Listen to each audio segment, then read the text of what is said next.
In the name of God, most gracious, most compassionate, may the peace and blessings of God be upon you. Allow me at the outset to welcome my colleague, His Excellency, the Secretary of State of the United States, Mr. Antony Blinken. We meet here today a year after the war on Gaza started, and this conflict has evolved. It has now encompassed Lebanon and other regions in the Middle East. Our meeting today was a very important and constructive meeting. We had the chance to discuss first the latest developments on the war in Gaza and the road to reach a solution, and the continuous efforts between the State of Qatar and the United States and Egypt and our partners in the region to reach a solution, first to stop the war and to release and the detainees. Unfortunately, since the very beginning of this war, we had been warning against other areas, to other regions in the Middle East. We see that today as well, this war has expanded to Lebanon and other areas. This is why we had a discussion on the means to stop the war in Lebanon, and this has taken a large part of our meeting today. We discussed how to reach a pressing and urgent solution to end this attack on the brotherly country of Lebanon, and to abide by the UN Security Council resolutions, especially 1701. We saw, unfortunately, in the last few days, intense attacks by Israel on Gaza, especially in the northern part of Gaza, and the continuous siege on Gaza and the systematic bombing of hospitals, of refugee camps. We also saw the situation evolving into throwing explosive barrels on our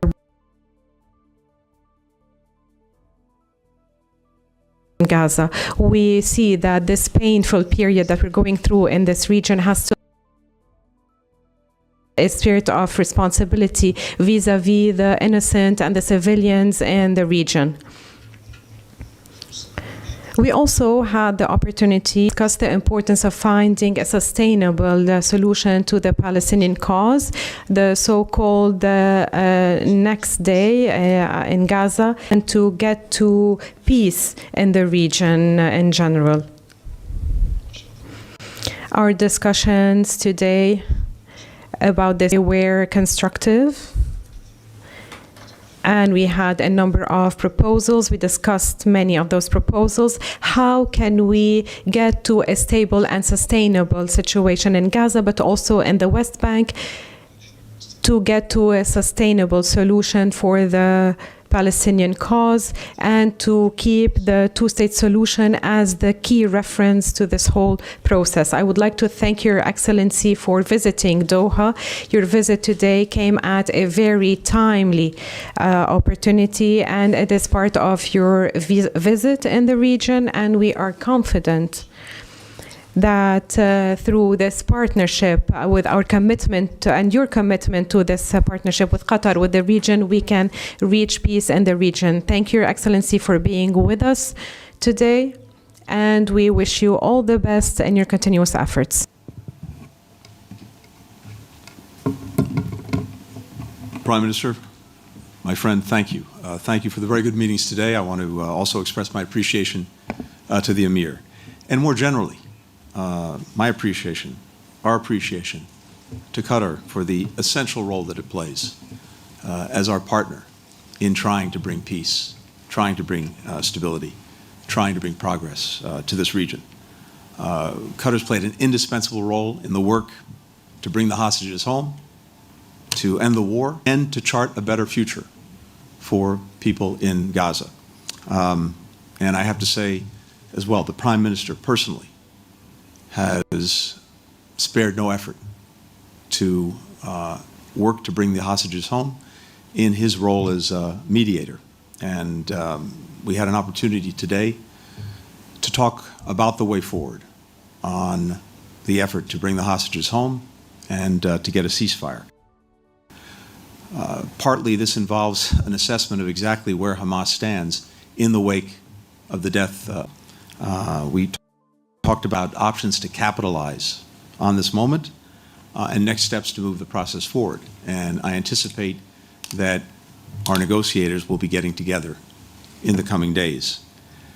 But as you heard the Prime Minister say, it's also essential, even as we're working on that effort, that we continue to develop a plan for what follows, so that Israel can withdraw from Gaza, so that Hamas cannot reconstitute, and so that the Palestinian people can rebuild their lives and rebuild their futures under Palestinian leadership. Throughout this trip, including with the Prime Minister and the Emir today, we discussed the concrete ideas that we've been developing for security, for governance, for reconstruction in Gaza. This is a moment for every country to decide what role it's prepared to play and what contributions it can make in moving Gaza from war to peace. And as I said the other day, I think this is a pivotal moment for that question because Israel has accomplished the strategic goals that it set out for itself, making sure that October 7th and the horrors can never happen again by effectively dismantling the organization of Hamas. It succeeded in doing that and bringing to justice its leaders, those who, notably Sinwar.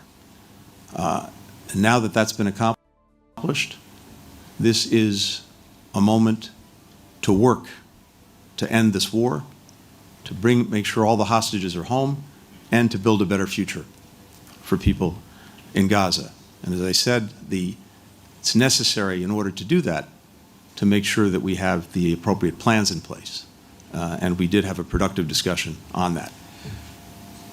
Meanwhile, even as we're working on all of this, it is imperative that we continue to address the humanitarian crisis in Gaza, the extraordinary challenges that the children, the women, the men of Gaza are encountering every single day.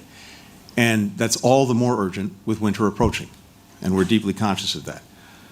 Here again, I have to say, Qatar's generosity over these many months has been extraordinary. Thousands of tons of food, of medical supplies, of life-saving assistance for the people of Gaza. The United States, as the largest provider of aid to displaced Palestinians, is also continuing to make vital contributions. Today we're announcing an additional $135 million in humanitarian assistance, water, sanitation, maternal health for Palestinians in Gaza, as well as in the region. And I would note that since October 7th of last year, our humanitarian assistance by the United States now totals more than $1.2 billion. But we all know that it's not enough to provide funding. It's not even enough to get the assistance to the borders of Gaza. What's so critical is that the aid gets to the people who need it. Secretary Austin and I emphasized in a letter that we wrote recently to our counterparts in Israel the imperative of Israel taking urgent and sustained action to make sure aid can get to those who need it. We have a list of very specific actions that we are tracking every single day.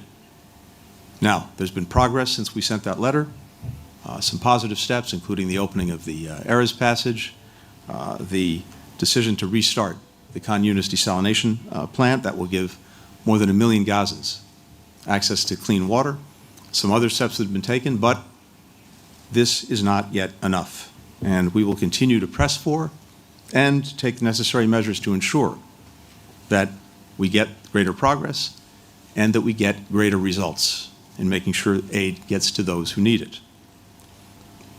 The Prime Minister also noted that we have been deeply focused from day one on trying to ensure that the conflict in Gaza does not spread more broadly throughout the region. And even as we have real challenges, we're working to make sure that we don't see a major escalation and major conflicts develop elsewhere. With regard to Iran, we of course are concerned about the potential for broader conflict. particularly since Iran launched its second direct attack on Israel using ballistic missiles just 23 days ago. The United States supports Israel's right to defend itself, and we've been in close coordination with Israel on what is necessary to deter further aggression from Iran and to ensure that any response does not lead to an endless cycle of escalation. We're also continuing to work with our partners in the region to make very clear to Iran that further attacks against Israel will have deeply negative consequences for Iran's interests. We're very attentive to the fact that the risk of broader conflict is high, and that's all the more reason why we're determined and acting to try to make sure that we prevent that. And then finally, on Lebanon. We've spent some good time, both with the Emir and with the Prime Minister, talking about the conflict there, and as well, the important role that Qatar has been playing, including as a leading donor of humanitarian assistance. As Israel conducts operations to remove the threat to Israel and its people along the border with Lebanon, we have been very clear that this cannot lead, should not lead to a protracted campaign, and that Israel must take the necessary steps to avoid civilian casualties and not endanger UN peacekeepers or the Lebanese armed forces. Right now, we're working intensely to reach a diplomatic resolution, one that sees the full implementation of UN Security Council Resolution 1701, and as a result, allows civilians on both sides of the border to return to their homes and to be able to live there in peace and security. We're also committed to building up and supporting Lebanese efforts to build up their own institutions, free from the grip of Hezbollah, so that the people of Lebanon have more security, more opportunity, more prosperity. Here again, Qatar has provided essential assistance to the Lebanese armed forces, including salaries and fuel. We're working with other partners to provide the Lebanese armed forces with the resources they need so that they can take greater responsibility for security throughout Lebanon and making sure that Lebanon can reassert its sovereignty. We'll continue to support the Lebanese parties as they work to resolve the presidential vacancy and empower leadership that reflects the will of the Lebanese people. So in each of these areas, we have a very full and very active agenda. And again, I'm very grateful for the partnership of Qatar in working to bring greater peace and greater security throughout the region.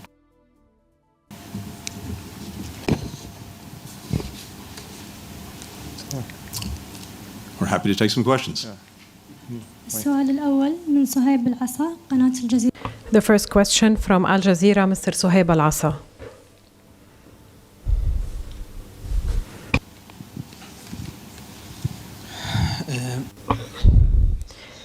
Your Excellency, the Prime Minister of Qatar,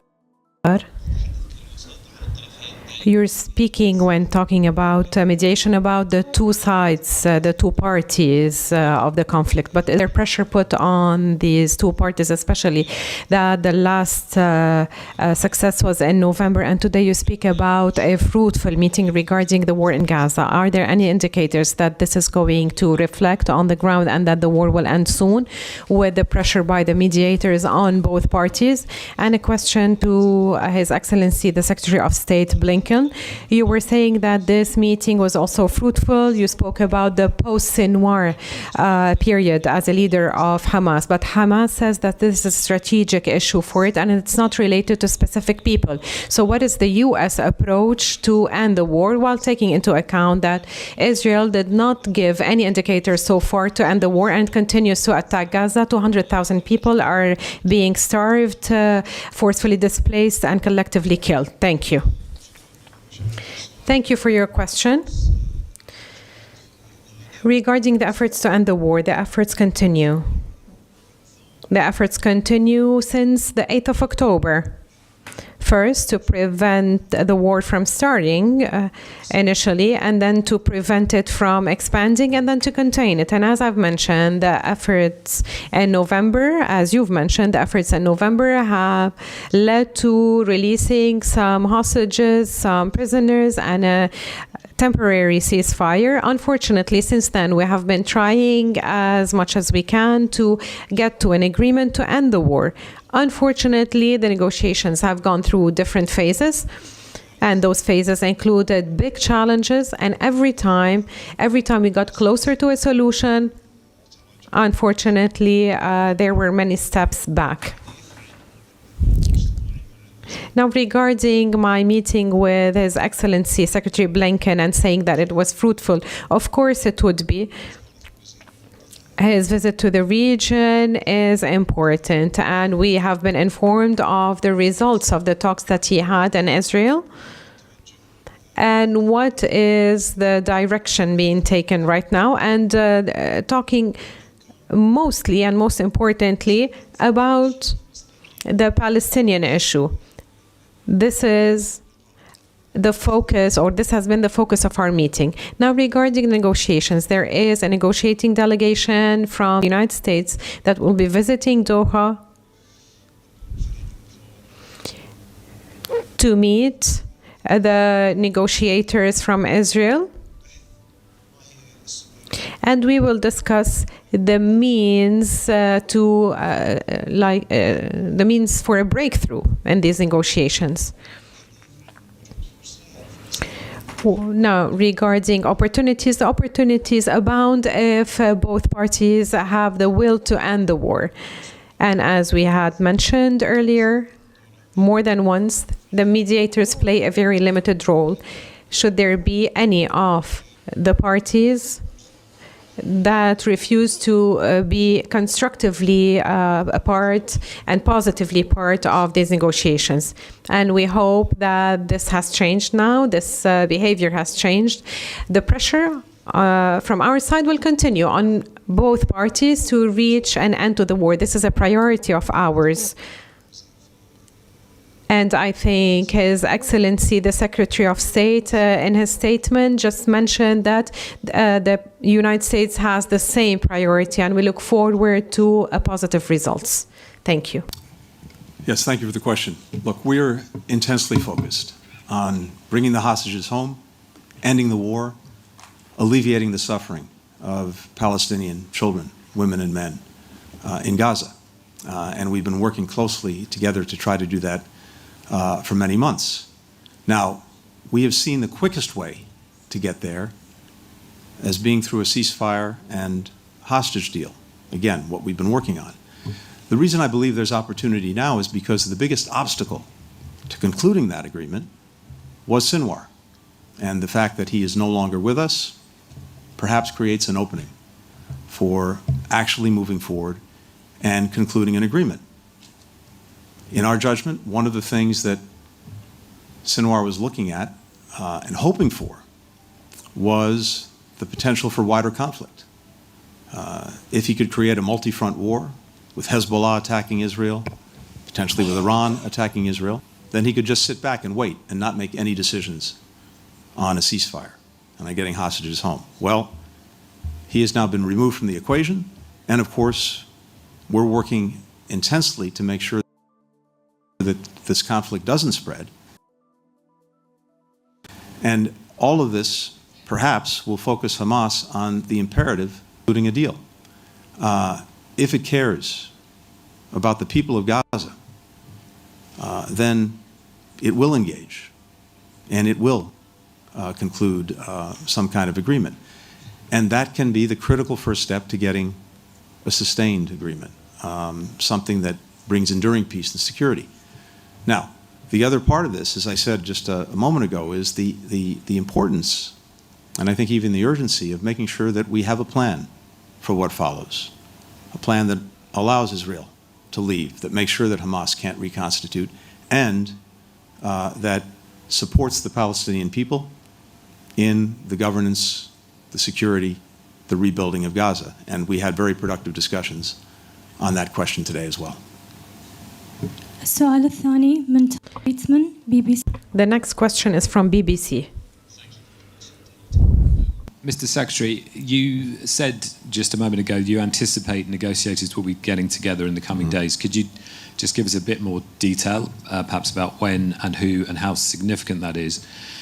And moving on to what's happening on the ground in Gaza, the war crimes lawyer Philippe Sands told the BBC yesterday that it is impossible to see what is going on now in Gaza and not say crimes are screaming out.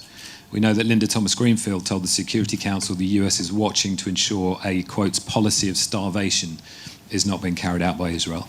The newspaper Haaretz this month quoted 3 reserve soldiers in Gaza saying it was their impression that the so-called general's plan was being carried out. One said commanders openly refer to it. People sat and wrote a systematic order with charts and an operational concept, they said, at the end of which you were to shoot whoever isn't willing to leave.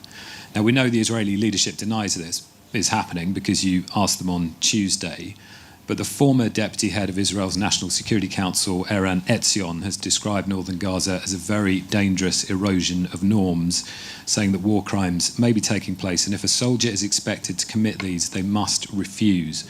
So my question is, do you agree with that? If an Israeli soldier is ordered to carry out any part of this apparent plan today, should they refuse?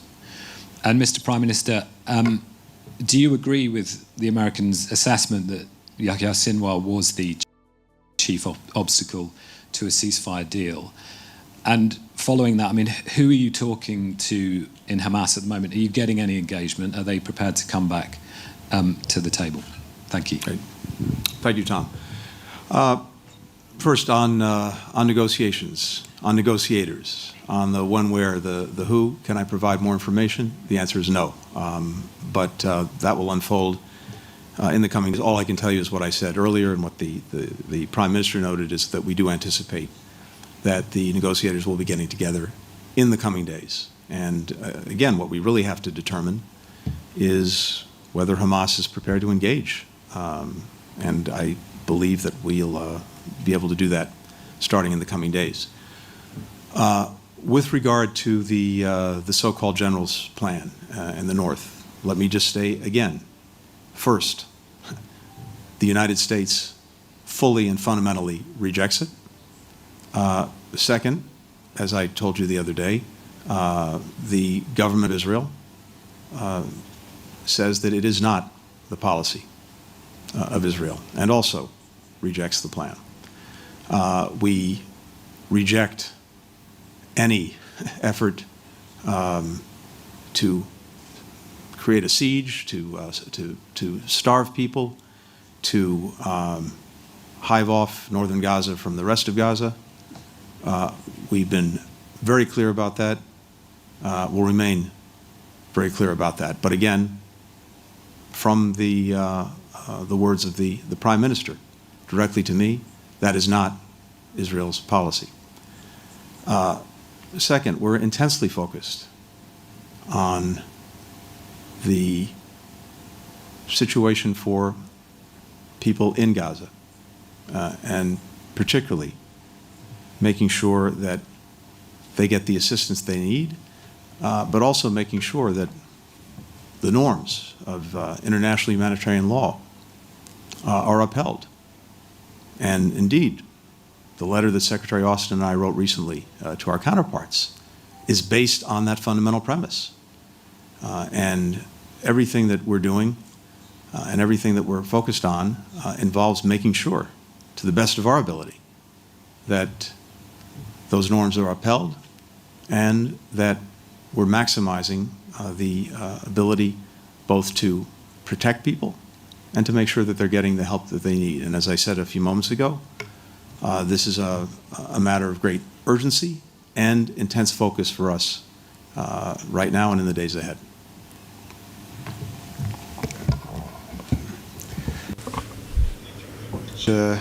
Just answering to your question, whether we see Sinwar as an obstacle, I need to be very clear and very mindful that our role as a mediator, we fully respect it, and our policy, we don't speak about any party who would represent the obstacle and start, to point on one over the other yet.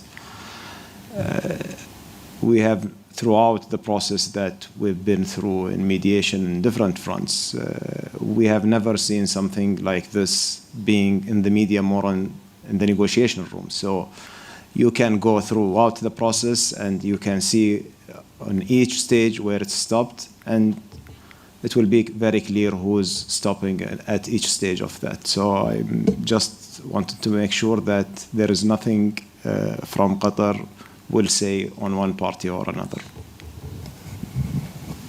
السؤال الثالث من أندرو ميلز رويترز.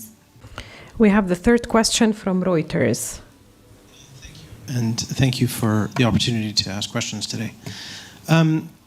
This impending round of negotiations, will this include Gaza and Lebanon, or will this round of negotiations in Doha only be focused on reaching a ceasefire in Gaza? Could you also please talk about what kind of deal will be on the table? Is this President Biden's proposal from May, or will this be something new? And if it's new, what will it be? And will we see these negotiations take place before the US election? And then perhaps for both of you, Israel yesterday accused 6 colleagues from Al Jazeera of being members of Hamas or Islamic Jihad. And Jazeera has condemned this, calling those allegations unfounded and suggesting that that may be justification for Israel's targeting of journalists. What is, I'd like to hear from both of you about your response to this latest development regarding Al Jazeera and its journalists in Gaza. Thank you. I'm happy to start. So, in referring to negotiators coming back together, that was referring specifically to negotiations on the return of hostages and a ceasefire for Gaza. And that is the entire focus of their work. Separate from that is work that we're doing also very intensely on Lebanon to reach a diplomatic resolution, to see the full implementation of 1701, to enable people to return to their homes. That's separate, but it's equally intense and involves a lot of work in trying to get clear understandings of how we would implement 1701, and I think we're making progress on that. Going back to the negotiations on ceasefire and hostage deal, I think one of the things we're doing is looking at whether there are different options that we can pursue to get us to a conclusion, to get us to a result. And so we're talking both with our mediating partners in Qatar and in Egypt about that. And this is something that the negotiators will be discussing as well when they get together. With regard to the report on Al Jazeera, I can't speak to the veracity of that report. It clearly needs to be examined. We very much support the work of journalists in Gaza and everywhere else around the world, including in areas of conflict. And we're equally determined that journalists be protected. Far too many have lost their lives in Gaza. We're determined to do what we can to ensure that, again, they can do their work as safely and securely as possible, recognizing that in any conflict zone, of course, there's inherent danger. But it's imperative that this work continue. The United States strongly supports it. Well, I'm sorry, I just need, because there was a part of your question previously I didn't answer, I missed it. It's my mistake. I didn't bring my pen, so, and your question was too long, honestly, so, I mean, regarding our communication with Hamas and the leadership after Sinwar, yes, we re-engaged with them. We've been in engagement with the representative from the political office in Doha. We had some meetings with them the last couple of days. I believe that until now there is no clarity what will be the way forward or the clear position. But the position that we had with us, at least throughout the meeting or what we have sensed, it was the same position as the last paper stated. And basically, I think this would be their starting point until they come up with a further position.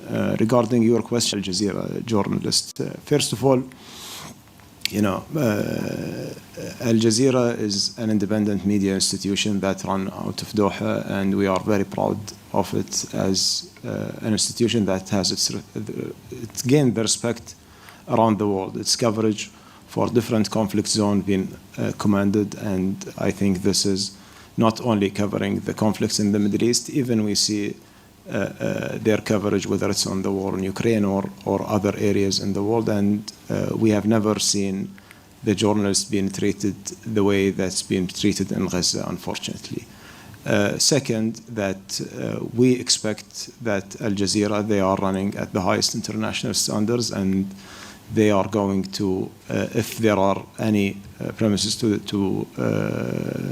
these accusations, that they are going to take care of the measures that's needed for their journalists. But also we need to know that we learned throughout this war that we cannot take those accusations of Israel for face value, because we've been subject to that, and one of the mission of Qatar Reconstruction Committee in Gaza was bombed by the IDF, claiming that there are Hamas tunnels under it, and these holes that they have showed to the media, apparently confirmed by the Israeli officials, those are water wells that been there for decades. So I would look further on that accusations before taking it like this for granted.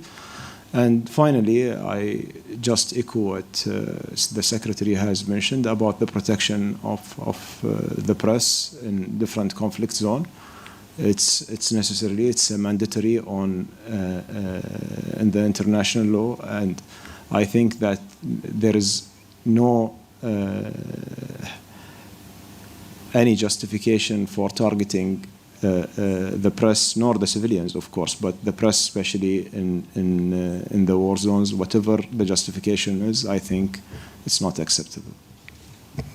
السؤال الرابع والأخير من فرنوش. The fourth and last question from AP News. Thank you, Secretary Blinken and Prime Minister, for taking questions. My question is, we've reported that there's an Egyptian proposal on the table that Qatar supports for a short pause in fighting, in which Hamas would release a handful of hostages and humanitarian aid deliveries would be increased. What is the status of that proposal after, Secretary Blinken, after your discussions with Israel and Arab partners this week, including the Prime Minister?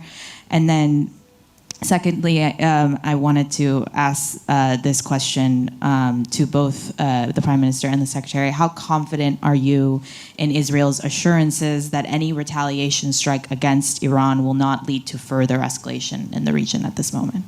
Thank you. So I'm not going to go into any details of what's on the table or potentially on the table with regard to the hostage and ceasefire deal. As I said a moment ago, we're looking at different options. But as you heard the Prime Minister say, we haven't yet really determined whether Hamas is prepared to engage. But the next step is getting the negotiators together, and I anticipate we'll know and we'll certainly learn more in the coming days. The bottom line is that, again, the quickest way to actually get hostages home, to actually get much more relief to the Palestinian people who so desperately need it, and to stop the conflict is through such an agreement. And at the same time, as I said, we also have to be working on, as we are, the plans for what would follow.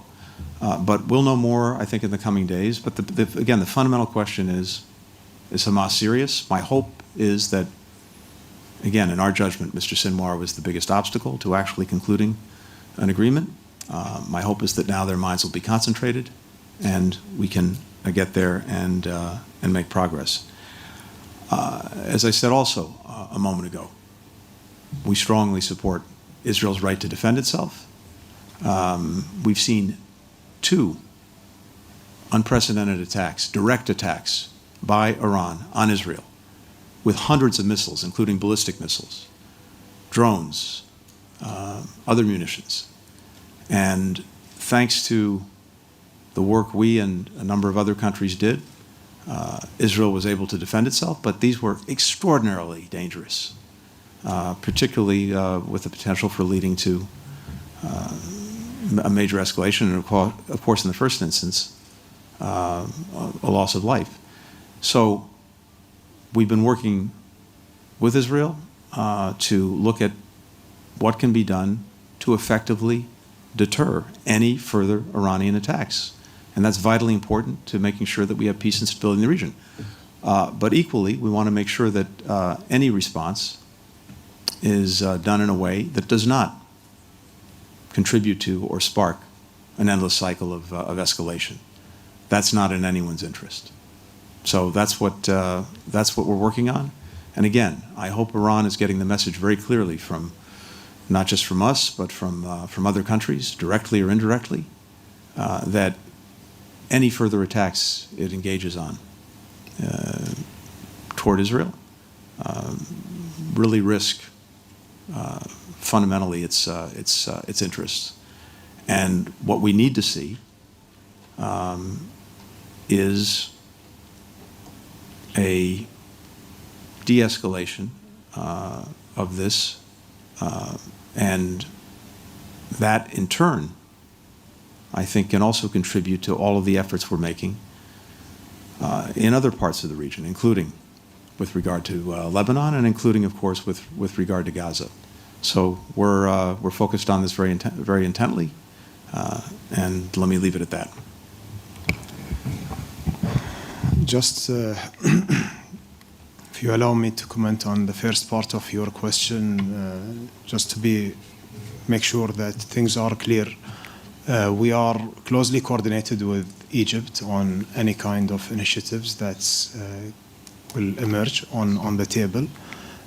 Today, there are an ongoing discussion between Egypt and Hamas. We hope that these discussions will yield to something positively, and the discussion that will come afterward, it will be a follow-up for that. So we are hoping to achieve something, as we are all serving the same goal. Regarding the potential escalation or what's happening right now in the region, Qatar policy remains the same, that we want to avoid any escalation from getting further. We are trying to talk to all the parties, and that's what's been doing for the last year now, in order to contain the situation and to avoid any escalation from erupting to a regional war, which all of us, I think, we want to avoid. Our objective is to stop the war in Gaza, to stop the war in Lebanon, and to reach a comprehensive ceasefire in the region. I believe the region been through a lot, especially in the last year, and it's enough. It's the time now for us to be more focused on bringing peace to our people in that region, and to focus on their prosperity and development, rather than just speaking about conflict and seeing just rounds of an endless escalation. Thank you. Thank you.